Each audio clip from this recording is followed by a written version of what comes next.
हे गुरुदेव भगवान, आप मेरे बच्चों के जो नाम अपने मन में हृदय में पहले से विचार करके रखे हुए हैं, कृपा करके आज एक एक नाम बता दीजिए। जैसे महाराज ने प्रार्थना की, श्री गुरुदेव भगवान श्री वशिष्ठ जी मन में विचार करने लगे कि आज मेरे से सौभाग्यशाली दूसरा कौन होगा, क्योंकि जो भगवान पूरे जगत को नाम देते हैं उनका नाम रखने का सौभाग्य मुझे प्राप्त हो रहा है। मन में प्रसन्न हो गए, कहे महाराज इनके अनेक नाम हैं और आप एक एक नाम पूछ रहे हैं ना, तो उन अनेक नामों में से मैं आपको एक एक नाम बता रहा हूं। उन अनेक नामों में से सबसे पहले आपकी जो गोद में आपके ज्येष्ठ कुमार बैठे हैं, ये जानते हैं कौन है? गुरुदेव भगवान ने कहा महाराज आपके ज्येष्ठ पुत्र ये आनंद के समुद्र है। आपके पीछे समुद्र है, पीछे नहीं इधर होगा। समुद्र किधर है? इधर है ना, इधर इधर दाहिने तरफ मेरे, इधर समुद्र है। कभी जाकर खड़े होकर देखिएगा समुद्र को, जितना समुद्र में पानी है, गुरुदेव भगवान ने कहा कि राम जी के पास उतना आनंद भरा हुआ है। ये आनंद के समुद्र है, आनंद सिंधु। सीकर रूपी दया से पूरे त्रैलोक्य का पोषण करने वाले हैं। किससे? सीकर। सीकर जानते हैं बाबूजी? सीकर। कभी किसी झरने के पास जाइए, झरने के पास पानी जहां से गिरता हो, तो वहां आप देखिएगा कि पानी का फव्वारा उड़ता है, धुआं, उसको मिस्ट कहते हैं। उसमें पानी का जो एक छोटा सा कण होता है उसको सीकर कहते हैं। और यदि सामान्य आपको समझाएं तो पानी के एक बूंद को 1000 भाग में बांट लीजिए, 1000 भाग में उसका जो एक भाग होगा उसको सीकर कहते हैं। राम जी सीकर रूपी अपनी दया से पूरे त्रैलोक्य का पोषण करते हैं। उसी के भगवान दया के समुद्र हैं, ये सुख के धाम है। और महाराज आपके राम के कारण ही जगत में लोगों को विश्राम मिलेगा, इसलिए आज के बाद इनका नाम राम होगा। बिना राम जी के विश्राम प्राप्त होने वाला नहीं है। गोस्वामी जी कहते जाकी कृपा लवलेशते, लवलेश, जिस राम जी की थोड़ी सी कृपा मिली मुझे, गोस्वामी जी अपने लिए कहते हैं जिन राम जी की थोड़ी सी मुझे कृपा मिली, तो ये मति का मंद तुलसीदास भी परम विश्राम को प्राप्त कर गया। पायो परम विश्राम। गोस्वामी जी डंके की चोट पर घोषणा करते हैं कि मेरे राम जैसा दूसरा कोई भगवान नहीं है धरती पर, पायो परम विश्राम, ये गोस्वामी जी कहते हैं। आप लोग शंकर भगवान को देखे हैं ना, उनका गला किस रंग का है? हाँ, नीला। क्यों? समुद्र मंथन हुआ देवताओं में और दानवों के बीच में अमृत के लिए। बाबूजी, अमृत पाने के लिए देवता दैत्य मिलकर समुद्र का मंथन किए, क्षीर सागर का मथा गया। अमृत के लिए पहला फल निकल गया जहर। अब जहर कौन पिएगा? तो विष्णु भगवान देवताओं को बोले काम करो, ये कटोरा लेके शंकर भगवान के पास चले जाओ। सभी देवता जहर का कटोरा लेके बाबा के पास पहुंचे, शंकर जी के पास। शंकर भगवान पूछे क्या लाए हो? ये देवता इतने चतुर हैं, ये नहीं बोले जहर का कटोरा ले आए हैं। देवता बोल रहे प्रभु पहला फल निकला है, हम लोग सोचे पहला फल घर के बुजुर्ग को दिया जाए, हम आपके पास ले आए हैं। शंकर भगवान जानते हैं अमृत निकलता तो बुजुर्ग की याद न आती। बाबा बोले लाओ लाओ। शंकर भगवान क्या किए? गले में नीचे राम नाम का एक आसन लगाएं, नीचे राम नाम का आसन यहां लगाएं। उसके बाद पूरा जहर पी गए। अब पीने के बाद फिर राम नाम के ढक्कन से बंद कर दिए। नीचे राम, ऊपर राम, अब बीच में वो विष, इसलिए गले में ही रुक गया वो। फिर मंथन हुआ, 14 रत्न निकले, अमृत निकला, बंटवारा हुआ, कई दिन बीत गए। एक दिन देवताओं को याद आई कि अरे हम लोग तो शंकर जी को जहर पिला दिए थे, चलकर हाल चाल लिया जाए उनका। तो सभी देवता पहुंचे कैलाश, बोले हर हर महादेव, हर हर महादेव, हर हर महादेव, प्रभु जय हो जय हो। हम लोग आपको विष पिला दिए थे प्रभु, सब ठीक है ना? शंकर भगवान बोले ठीक नहीं है, जिस दिन से विष पिया हूं उस दिन से आनंद हो गया है। देवता बोले जहर पीकर भी कोई आनंद में रह सकता है? शंकर भगवान बोले मैं हूं। देवता बोले वो कैसे? शंकर भगवान बोले आप लोग विष लेकर के आए, अब मैं पहले से राम को लेकर के बैठा था। ये जब विष भीतर गया ना तो राम जी से मिल गया, और ये विष और राम मिल करके शंकर को आज विश्राम प्रदान कर दिए हैं। मैं आनंद में आ गया हूं। दोपहर में 5 मिनट, 1 घंटा, आधा घंटा सोना ये विश्राम नहीं है। विश्राम क्या है? अपने परिवार के लोगों की कड़वी बात सुनकर भी यदि उनके लिए मुख से राम राम निकल रहा है तो आप विश्राम प्राप्त कर चुके हैं, और ये बिना राम जी की कृपा के मिलने वाला नहीं है। गुरुदेव भगवान ने कहा ये पूरे जगत को विश्राम देंगे, इसलिए इनका नाम आज से राम होगा। आप भी समय मिले ना तो राम राम कहिए, राम कहो आराम मिलेगा, तुमको आठों याम मिलेगा। हमारे पूज्य महाराज श्री कहते हैं राम कहने से तर जाएगा। गुरुदेव भगवान ने कहा महाराज जो पूरे जगत को विश्राम प्रदान करेंगे, आज के बाद इनका नाम राम होगा। जैसे गुरुदेव ने नाम रखा, पूरी अयोध्या बोल पड़ी, बोलिए राम लला सरकार की। अब राम जी के बाद मां कौशल्या जी की गोद में भरतलाल जी बैठे थे। गुरुदेव ने कहा महाराज आपके दूसरे पुत्र ये पूरे विश्व का भरण पोषण करेंगे। क्या करेंगे? विश्व भरण पोषण कर जो पूरे समग्र विश्व का भरण पोषण करेंगे महाराज, आज के बाद उनका नाम ताकर नाम भरत अस होई। पंडित जी भरण पोषण का अर्थ है भोजन कराना, तो क्या भरतलाल जी पूरे विश्व को भोजन कराते हैं? कहिए, दर्शन करिएगा, भोजन करिएगा ना तो आपका शरीर तृप्त होगा। भगवान का प्रेम यदि प्राप्त हो जाए तो आपकी आत्मा तृप्त हो जाएगी। शरीर का भोजन ये अनाज है, लेकिन आत्मा का भोजन भगवत प्रेम है। और भरत जी के लिए बार बार कहा गया है मानस जी में कि भरत जी कोई जीव नहीं है, राम जी का प्रेम ही भरत जी के रूप में अवतार ले लिया है। भरत जी राम प्रेम की मूर्ति है। गोस्वामी जी तो यहां तक कह दिए कि सिया राम प्रेम पीयूष पूरन होत जन्म न भरत को। भरत जी एक वो बर्तन है, पात्र है। बर्तन समझ रहे हैं ना? बर्तन यहां मराठी में क्या बोलते हैं उसको? भांडव। भांडव, हाँ वही जो आप लोग बोल रहे हैं, वही वही वही वही हाँ। भरत जी एक बर्तन है, उस बर्तन में राम जी का प्रेम भरा हुआ है। मैं आपको उदाहरण दे रहा हूं, ये गिलास है, इसमें पानी भरा है। क्या भरा है? पानी। हाँ, सोचिए इस गिलास के आगे, इसको मान लीजिए प्लेट है, ये ढकनी इसकी है, मान लीजिए कटोरी है, गिलास के पास ये कटोरी यदि आ गई तो कटोरी में क्या भरेगा? बहुत कठिन प्रश्न पूछ दिया ना। गिलास में पानी भरा है, गिलास के पास कटोरी आ गई तो कटोरी में क्या भरेगा गिलास से? तो इतना सोच क्यों रहे हैं? क्या भरेगा?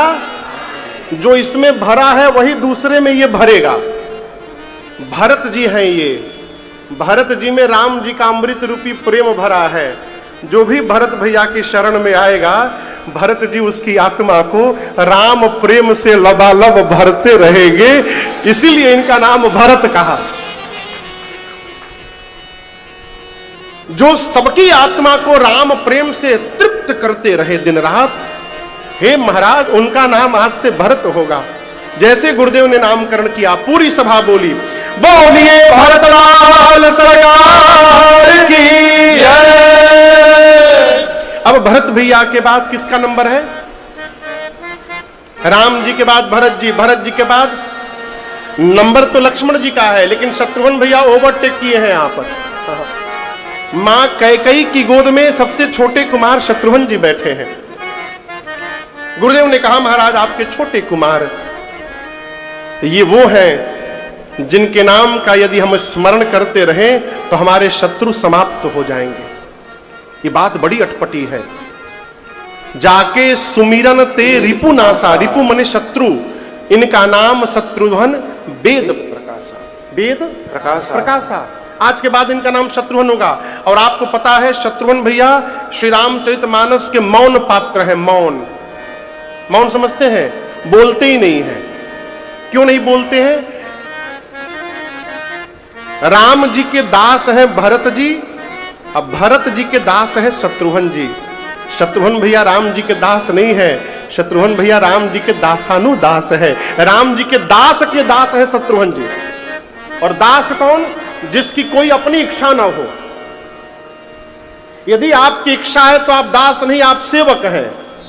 यही सेवक और दास का अंतर है। दास की अपनी कोई इच्छा नहीं होती, दास की कोई चाह नहीं होती। हनुमान जी भगवान के दास है। दासो हम रघुनाथस्य। आपको एक उदाहरण दे रहा हूं। एक बार सीता मैया, भरत जी, लक्ष्मण जी और शत्रुघ्न जी मिलकर मीटिंग किए।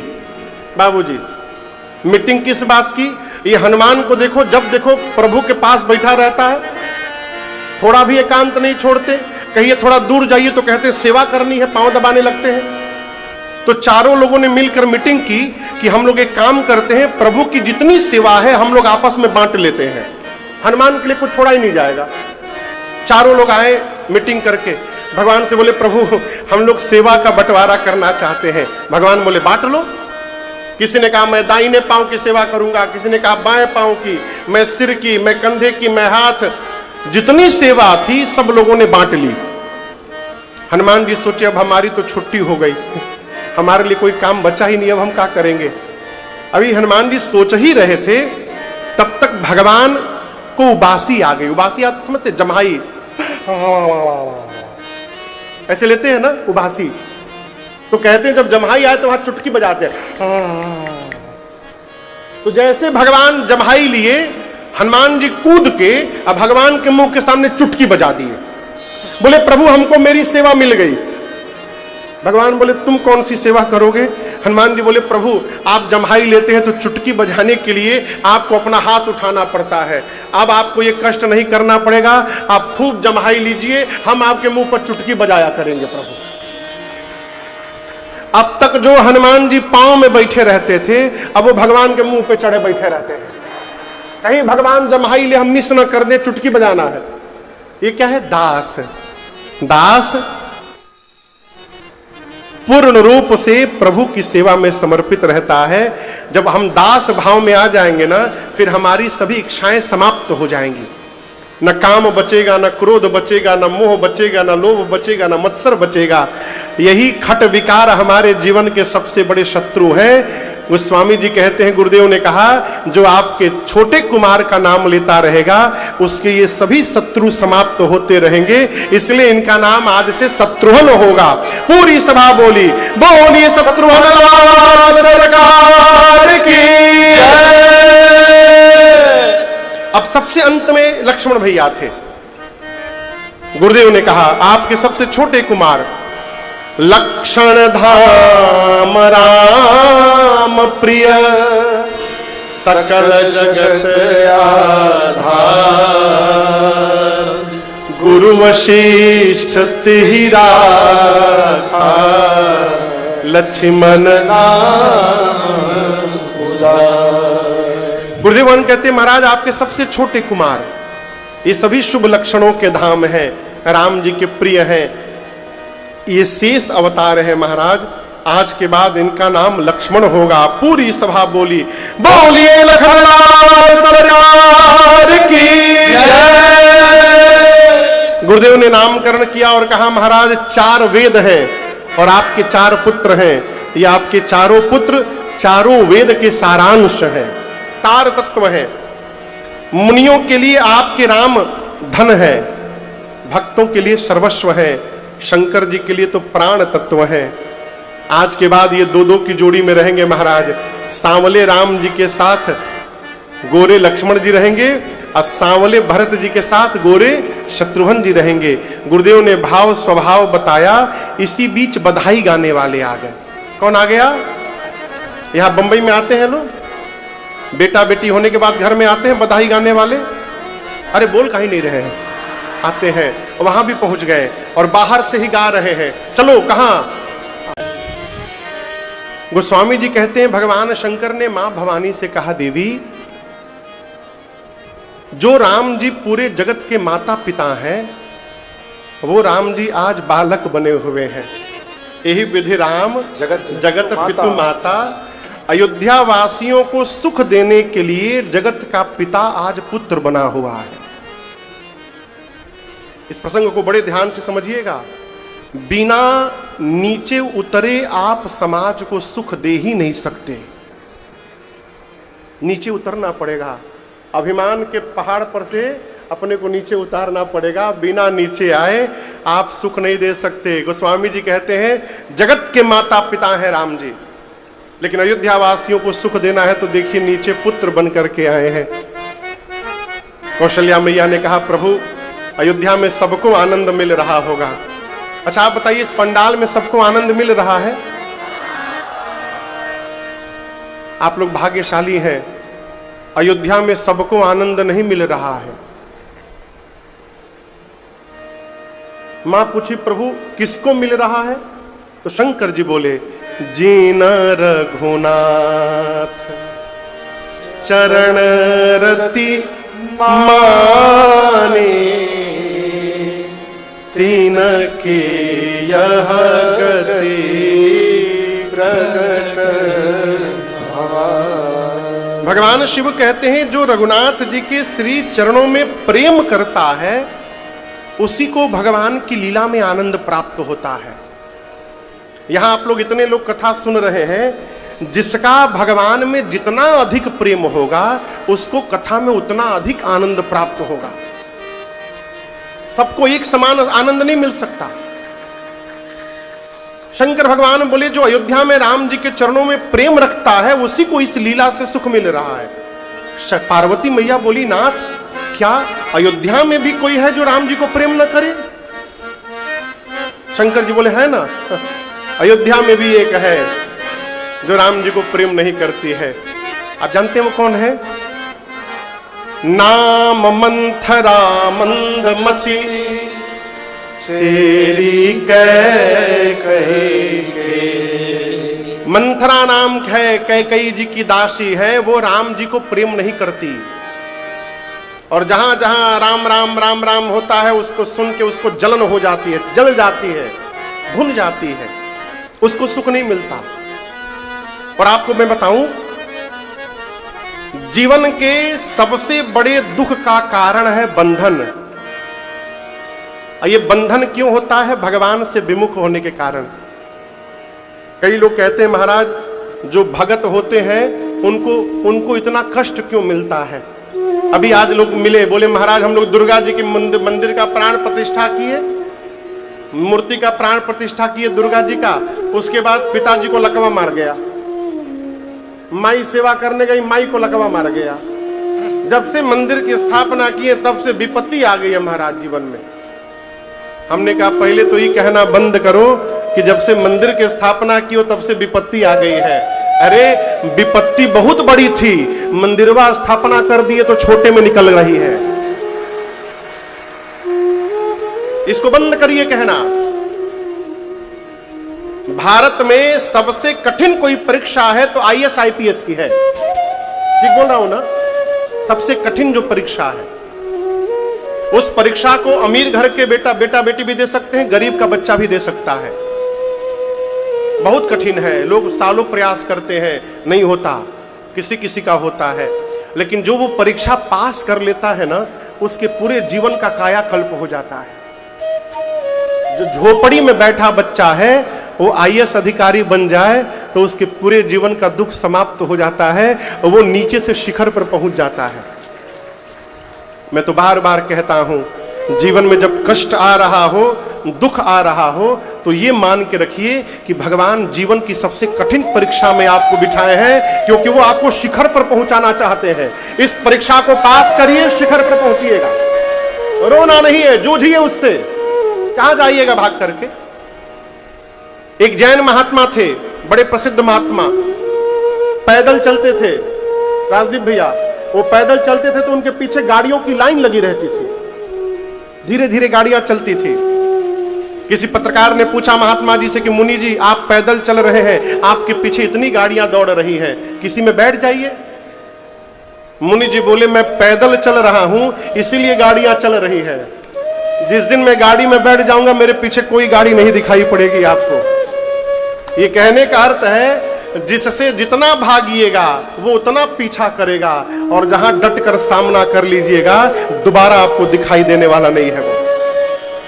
इसलिए जीवन में समस्या आवे, संकट आवे तो भागिए मत, उसके सामने जाके खड़े हो जाइए और इतना कहिए कि मैं रघुनाथ जी का दास हूं, तुम मेरा कुछ नहीं बिगाड़ सकते हो। यहां शंकर जी कहते हैं कि रघुपति विमुखा जतन कर कोरी। कोरी माने करोड़। भगवान से विमुख होकर 1 करोड़ उपाय करिए, यत्न करिए। कवना सके भव बंधन छोरी। कौन आपका भाव बंधन छोड़ा देगा? कोई नहीं छुड़ा पाएगा, कोई नहीं छुड़ा पाएगा। और मजे की बात आपको बताऊं, हमको आपको लगता है ना कि माया हम लोगों को पकड़ ली है लेकिन सत्य है नहीं, हम ही लोग माया को पकड़ के बैठे हैं। माया ने नहीं पकड़ा है, हम लोगों ने माया को पकड़ा है। इसका पता कैसे चलता है? जब हम भगवान के सन्मुख हो जाते हैं। इसलिए शरीर से सन्मुख नहीं होना है, मन से सन्मुख होना है। शरीर से व्यापार करते रहिए, नौकरी करते रहिए, खेती करते रहिए, अब मन को परमात्मा में लगा के रखिए, आप कभी भी फंसेंगे नहीं, निकलते जाइएगा। शंकर भगवान कहते हैं देवी, जिस माया ने पूरे जगत को फंसाया है वो माया केवल राम जी से डरती है, भगवान से डरती है। सो माया प्रभु सो भय भाखे। इसलिए कुछ मत करिए, केवल चतुराई का त्याग करिए, मन से, वचन से, कर्म से, और भगवान का भजन करिए। मन क्रम वचन छाड़ी चतुराई, भजत कृपा करे है। चतुराई समझ रहे हैं ना? बोलिए। अच्छा, आप में से कौन कौन चतुराई करता है? एवं 1-2 लोग हाथ उठाए हैं। चतुराई क्या है? कथा के पंडाल में बैठकर मोबाइल में मिस्ड कॉल चेक कर रहे हैं। अब मजे की बात तो देखिए, फोनमा उठाकर बोलते हैं फोन रखो, कथा में बैठे फोन रखो। अरे जब यही बोलना था तो उठा क्यों रहे हैं? बहुत आवश्यक है तो प्रणाम करके बाहर जाइए, बात करके आके फिर बैठ जाइए। ये चतुराई है। हमारा शरीर जहां पर है, यदि हमारा मन वहां नहीं है तो ये मन की चतुराई है। कई लोग तिलक इसलिए लगाते हैं कि लोग जाने कि हम भी भगत हैं। माला जपने बैठते हैं, मैं तो देखा हूं आंख से, इसलिए बता रहा हूं।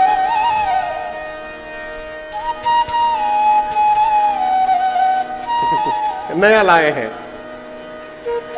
इसलिए माला जपते हैं कि लोग जाने कि हम भगत हैं। ये चतुराई है। और दूसरे को उपदेश दे रहे हैं, कथा में कह रहे हैं कि भाई से प्रेम से रहिए, और अपने भाई से केस लड़ रहे हैं। ये वचन की चतुराई है। और मैं नहीं बोल रहा हूं, भगवान शंकर बोल रहे हैं। मन से, वचन से और कर्म से जब तक चतुराई समाप्त नहीं होगी, कुछ भी कर लीजिए, कुछ प्राप्त होने वाला नहीं है। इसलिए सबसे पहले चतुराई छोड़िए, चतुराई इसका त्याग करिए। शंकर भगवान ने मां को समझाया। इधर एक दिन मां कौशल्या जी राम जी को खूब सुंदर सजाई, अमृत पान कराकर डिठौना, यहां डिठौना समझते हैं ना? हाँ, काला टीका, काजल का। आजकल नहीं लगता बच्चों को, डॉक्टर ने मना कर दिया काजल मत लगाना, वो लेखमी वाला लगाएगा तो इन्फेक्शन हो जाएगा। माताएं जो घर में बनाती हैं असली काजल, उसको लगाने से कोई इन्फेक्शन नहीं होगा। शुद्ध काजल जो घर का होता है। माताएं डिठौना लगाती हैं।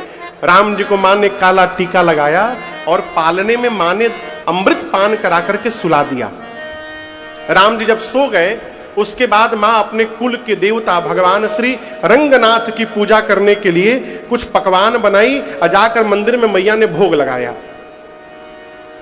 भोग लगाते समय देखना नहीं चाहिए बाबूजी, भगवान को जब भोग लगाते हैं ना तो देखना नहीं चाहिए। कई लोग उसी में आइटम देखते हैं, आज कौन कौन आइटम बना है भोगवा में।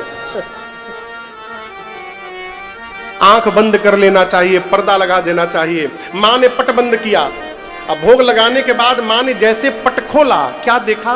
जिन राम जी को पालने में सुला के आई थी वो राम जी मंदिर में बैठकर भोग पा रहे हैं, भोग लगा रहे हैं। मां तो घबरा गई हो, एक ही बालक दो दो जगह कैसे आ गया? राम जी ने उसी समय मां को विराट रूप का दर्शन कराया।